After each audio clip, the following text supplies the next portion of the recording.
The Lion King, and this is one of our Disney classics. I haven't read one of these in a while, from Mouseworks.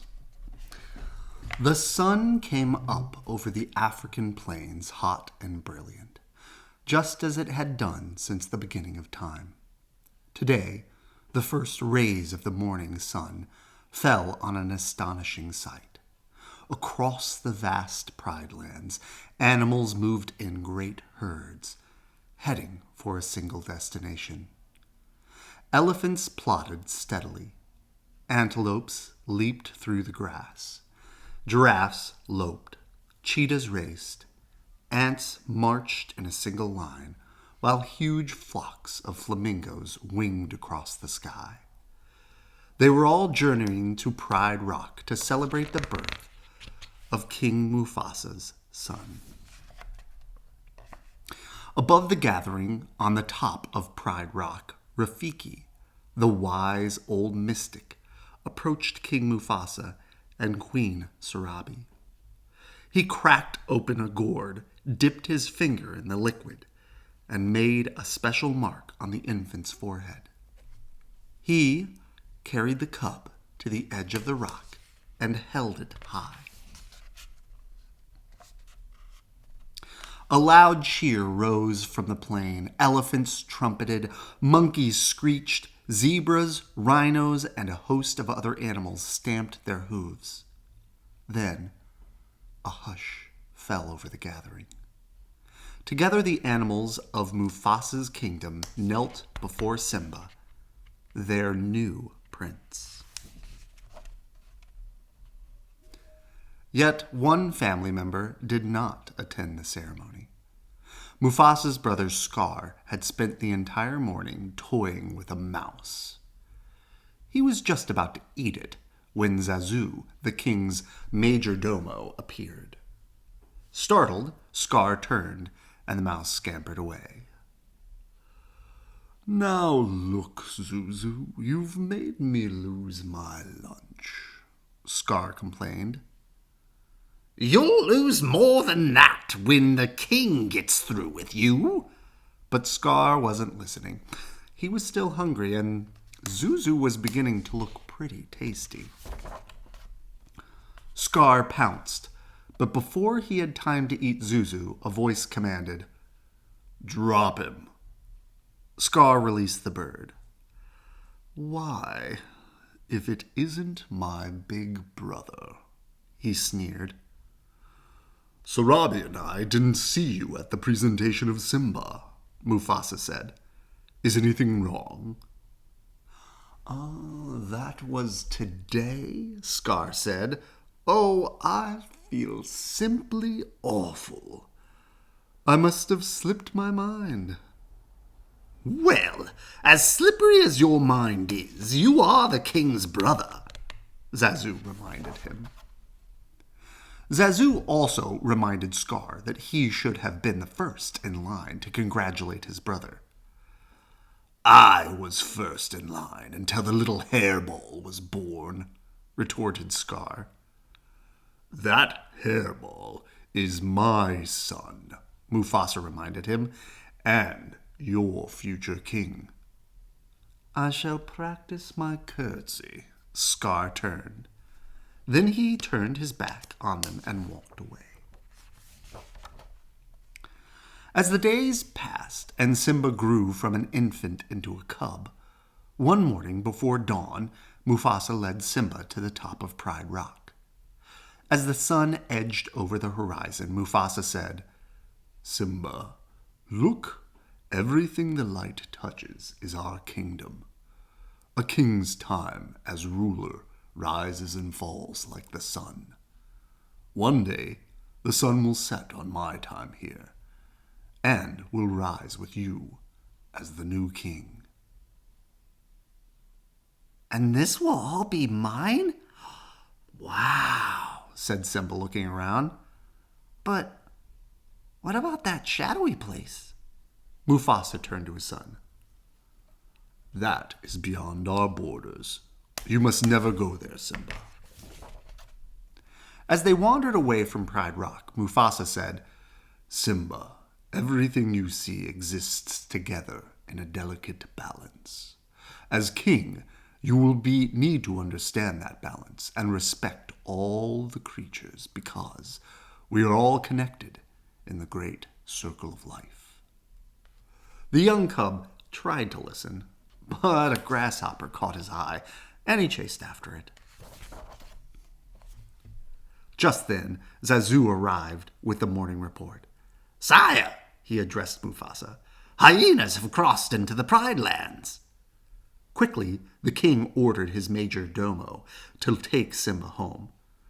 "Oh, Dad, can't I come?" Simba whined.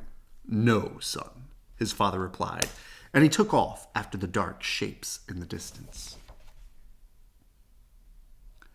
After Zuzu made sure that Simba was home safely, the excited cub found Scar sunning himself on a rock. "Hey, Uncle Scar," Simba cried. "My dad just showed me the whole kingdom. I'm going to rule it all." Scar scowled. Then slowly he began to smile. "So your father showed you the whole kingdom, did he? Did he show you what's beyond the rise at the border?" "No," said Simba. "He said I can't go there." "He's absolutely right," Scar replied. "It's far too dangerous. Only the bravest lions go there. An elephant graveyard is no place for a young prince." "An elephant what?" said Simba. "Oh, wow!" "Oh dear, I've said too much," said Scar, grinning slyly. "Oh, just do me a favor," he added. "Promise me that you'll never visit that dreadful place. And remember, it's our little secret." As Scar backed away, Simba stared at the distant spot on the horizon. He had no idea that Scar had cleverly set a trap to rid himself of the future king forever. Simba knew that he would be disobeying his father if he went into the elephant graveyard, but hadn't Uncle Scar said that only the bravest of lions dared venture there? Wouldn't Dad be proud of such a brave cub? Thought Simba. Soon after, Simba went in search of his best friend Nala. He was happy to find Nala with her mother, Serafina, and Queen Sarabi. "Mom," he said to Sarabi, "I just heard about this great place. Can Nala and I go?" "Where is this place, Simba?" his mother asked. "Oh, it's near the watering hole," the cub fibbed. Uncle Scar had said it was a secret. "All right," said Sarabi, "as long as Zazu goes with you." "Oh, not Zazu," thought Simba. "He'll spoil everything."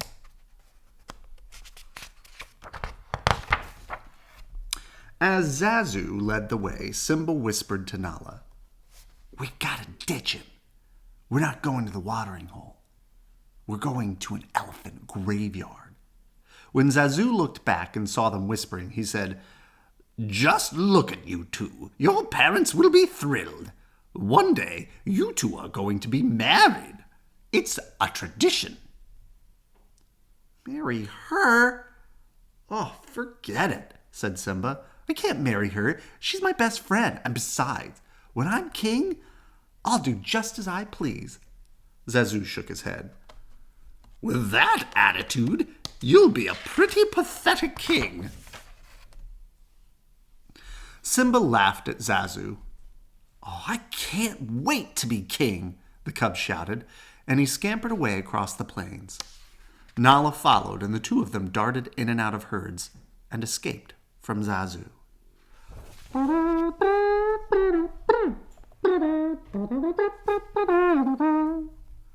"It worked! We lost Zazu," said Simba, laughing. "Now we can look for the elephant graveyard." In the spirit of victory, Simba playfully leapt for Nala, but she was too quick for him and flipped him on his back. Together, they tumbled down a hill until they landed with a thud. Next to them was a huge elephant skull. This is it. We made it, said Simba. Wow, exclaimed Nala. It's really creepy. Come on, said Simba. Let's check it out. Before they could climb into the skull, Zazu caught up with them. We're way beyond the borders of the boundary of the Pride Land, he said, and right now we're all in very real danger. I laugh in the face of danger, said the brave lion cub. Ha ha ha ha! replied the elephant skull, and then out of the skull's cavernous eye hole popped 3 slobbering hyenas. Well, Bonsai, what have we got here? Said one of the hyenas. Ooh, I don't know, Shenzi, answered another. What do you think, Ed? Ed, the third hyena, just licked his lips and laughed. Baring their fangs in wide grins, the hyenas crept toward the trespassers. They grabbed Zazu first. Why don't you pick on somebody your own size? Simba shouted. The hyenas dropped Zazu and raced after the cubs. When Shenzi threatened Nala, Simba swiped his claws across the hyena's nose. The hyenas raced after the cubs, who found themselves trapped inside the bones of an elephant's rib cage. Then the angry hyenas advanced toward Simba, their sharp teeth gleaming. A giant paw suddenly struck Shenzi, sending her and the other hyenas into a pile of bones. No match for the powerful Lion King, the beaten and bruised hyenas fled. Don't you ever come near my son again, Mufasa roared after them. Zazu, Mufasa commanded, take Nala home. I have to teach my son a lesson. As Simba sheepishly approached his father, Mufasa said, Simba, I'm very disappointed in you. I was trying to be brave like you, Dad. Mufasa tried to smile. I'm only brave when I have to be, Simba. Being brave doesn't mean you go looking for trouble. Overhead, stars began to dot the evening sky. Simba looked at his father and said, We'll always be together, right? Simba, let me tell you something my father told me. Look at the stars. The great kings of the past looked down on us from those stars. They will always be there to guide you. And so will I.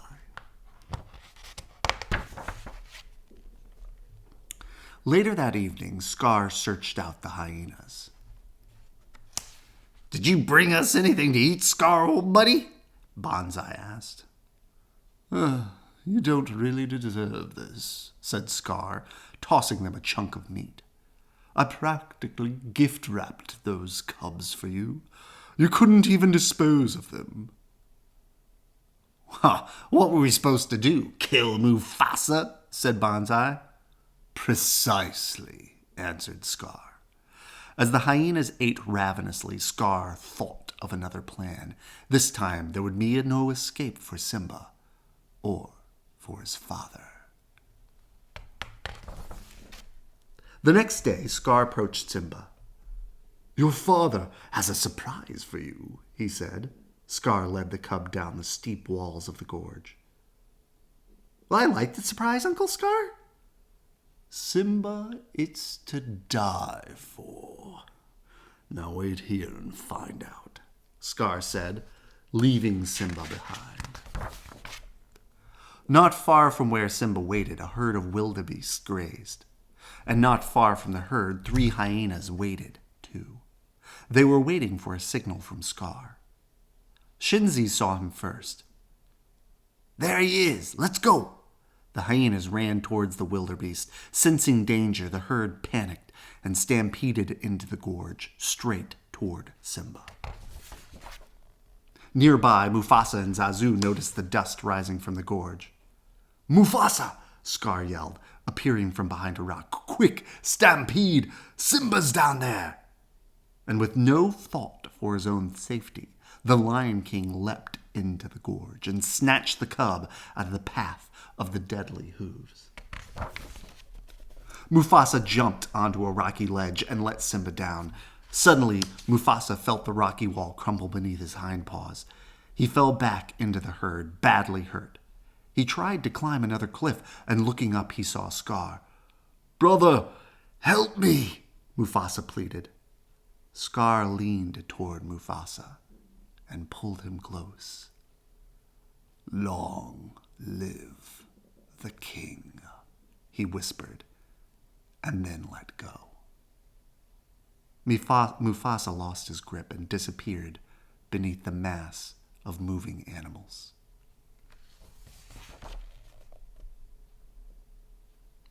Unaware of what Scar had done, Simba saw his father fall.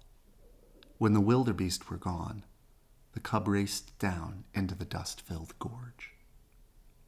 There Simba found his father.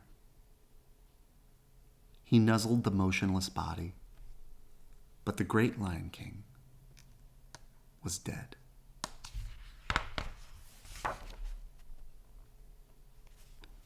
Scar appeared behind Simba. "What have you done?" he said. He tried to save me," the cub answered. "If it weren't for you, your father would still be alive," Scar snarled. "Run away, Simba. Run away and never return." Confused and heartbroken, Simba began to run. He did not see the hyenas join Scar, or hear his uncle give the order to kill him. At the edge of the plateau, the hyenas caught up with Simba. There was only one way for the cub to escape. He leapt off the plateau into a tangle of thorns. The hyenas did not have the courage to follow. They could only stand at the edge of the plateau and jeer. "If you ever come back, we'll kill you!" they shouted after him. Certain that Simba had been killed, Scar returned to the Pride Rock with the news.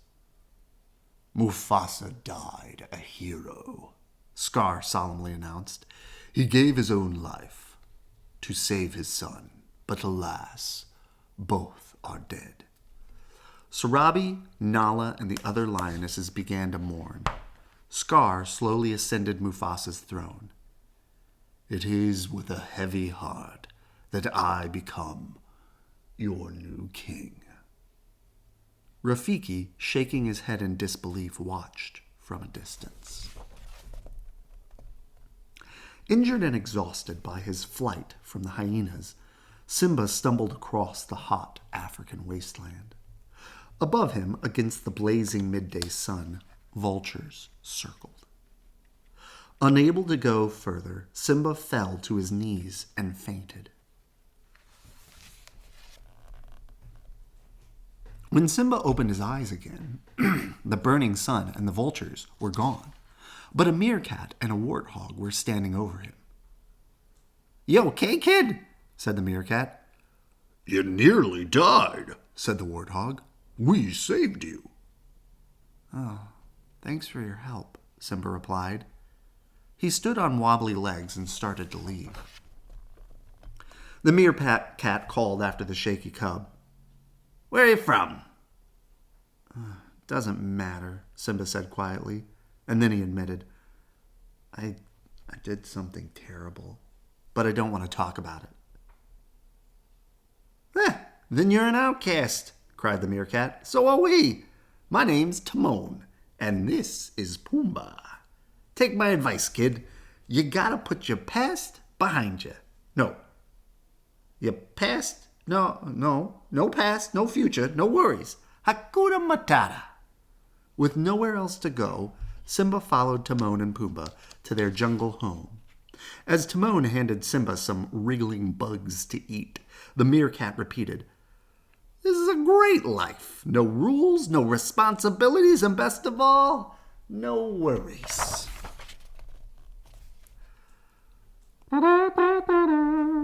Time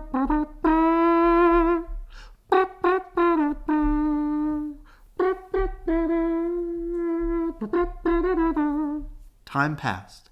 In the carefree company of his new friends, Simba grew into a young lion. One night, when the three of them were gazing at the stars, Simba said, "Someone once told me that the great kings of the past are up there, watching over us." Pumbaa and Timon laughed. "Oh, who told you a crazy thing like that?" said Timon. Simba, thinking of his father, was silent. The next day, as Simba was wandering through the jungle, he heard his friends shout for help. Simba hurried toward the sound. Pumbaa was caught beneath the trunk of a fallen tree, and Timon was trying to protect him from a hungry young lioness. As she leapt, Simba threw himself forward and knocked the lioness aside. For a moment, they tussled. Then the lioness pinned him to the ground and stared down at him. "Simba?" she said hesitantly. "Nala?" he replied. As the lions hugged, Timon cried, "What's going on here?" Simba laughed and introduced Nala to his friends. She smiled politely, but she could not stop staring at Simba. Finally, she said, "Everyone thinks you're dead." "They do?" Simba said. "Yes. Scar told us about the stampede." "What else did he tell you?" Simba asked cautiously. "What else matters?" Nala exclaimed. "You're alive, and that means you're the king." "King?" cried Timon and Pumbaa in surprise. Excusing themselves, Simba and Nala strolled into the jungle. "Scar let the hyenas take over the Pride Lands," Nala said. "Everything's destroyed. There's no food, no water. Simba, if you don't do something soon, everyone will starve." I can't go back," he insisted. Nala did not understand why Simba refused to accept responsibility and help the Pride. "What's the matter to you? What's happened to you?" she asked. "You're not the Simba I remember." "You're right. I'm not," he said. "Now, are you satisfied?" Before he turned to leave, Simba added angrily, "Listen, you think you can just show up and tell me how to live my life? You don't even know what I've been through." Nala called after him, but Simba ignored her. That night, while the others slept, Simba sat on a rock and gazed up at the twinkling sky. "I don't care what anybody else says," he said aloud. "I won't go back. And what would it prove anyways? It won't change anything. You can't change your past." Then Simba heard a strange sound. Somewhere in the jungle, someone was chanting a sing-song voice, as if from nowhere, the bent figure of an old baboon appeared. "Who are you?" Simba asked, slightly annoyed. "The question is, who are you?" said the baboon. Simba thought for a moment and then sighed. The old baboon said, "I know your father." "My father's dead," Simba replied. "Oh, nope," said the baboon. "He's alive. I'll show him to you. Just follow old Rafiki. He knows the way." The old baboon led Simba to a clear, smooth pool. "Look down there," Rafiki advised. In the pool, Simba saw only his reflection. "Look harder," the baboon insisted. A breeze rippled the water, and when the pool became still, Simba stared at the face of his father. "You see," Rafiki said, "he lives in you." Simba heard a voice call his name, and he looked up and saw the image of his father in the stars. "Look inside yourself, Simba," said his father's image. "You are more than what you have become. You must take your place in the circle of life. Remember who you are. You are my son, and the one true king. Remember." The vision faded, and Simba remained alone, thinking. The next morning, Nala, Timon, and Pumbaa looked all over for Simba, and finally Rafiki caught up with them. "Ah, you won't find Simba here," the baboon said. "The king has returned." Timon asked, "What do you mean?" Oh, no, that's Timon. "What do you mean?" "He's gone back to challenge his uncle," Nala exclaimed. Ahead of them, Simba moved swiftly toward Pride Rock. As he crossed over into his homeland, he saw ruin and devastation everywhere. For a moment, Simba hesitated. Then he felt a fresh wind and saw rain clouds gathering on the horizon. With renewed hope, he continued his journey. Soon Nala joined him, as did Pumbaa and even Timon. As they approached Pride Rock, they saw some hyenas. Pumbaa and Timon stayed behind to divert the pack. Nala went to find the lionesses, while Simba forged on alone in search of his mother. Meanwhile, at Pride Rock, Scar reigned without shame. "Where's your hunting party?" he shrieked at Shrabi. "There's no food," she replied. "The herds have moved on. We have only one choice. We must leave Pride Rock." "We're not going anywhere," he growled. Sarabi replied, "Then you have sentenced us to death." "Then so be it. I am the king. I make the rules." "If you were half the king Mufasa was," Sarabi began. Enraged, Scar struck her, and she fell. A tremendous roar echoed among the rocks. Scar whirled and saw a great lion before him. "Mufasa," he said, gasping. "No, it can't be. You're dead." Weak and delirious, Scar backed away from the ghost. "What do you want?" he cried. "Why are you here? Go away.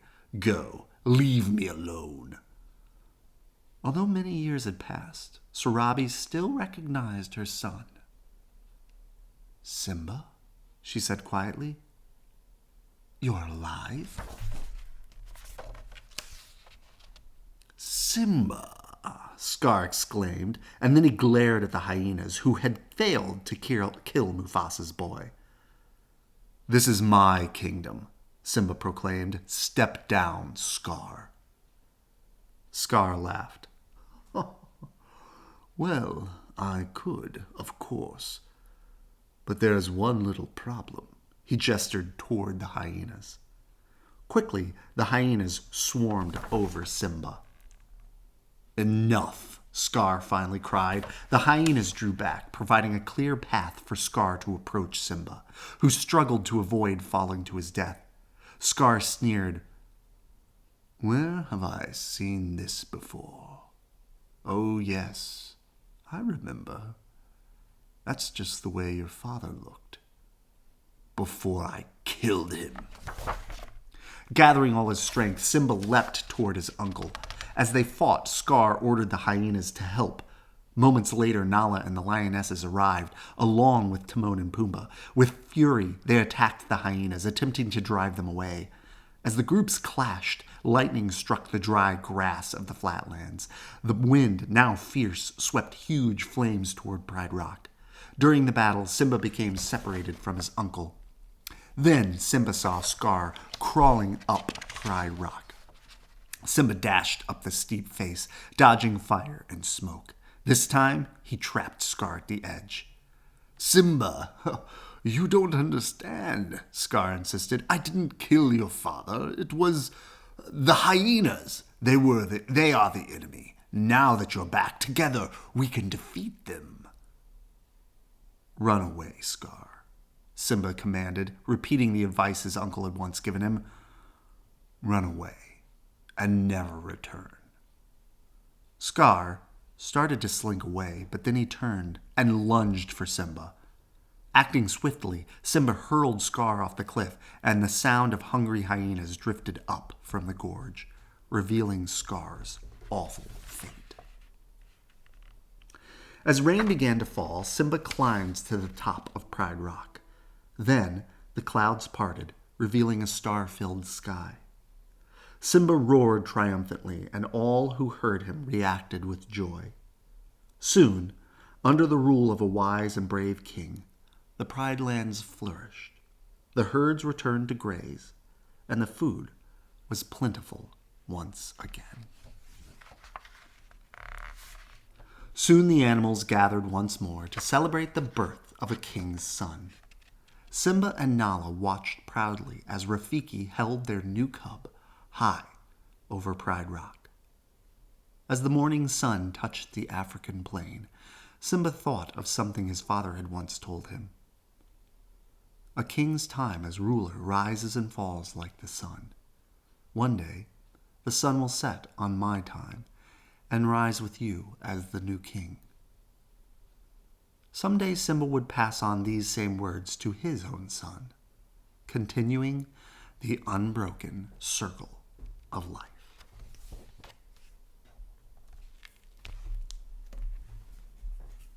Good night. I love you.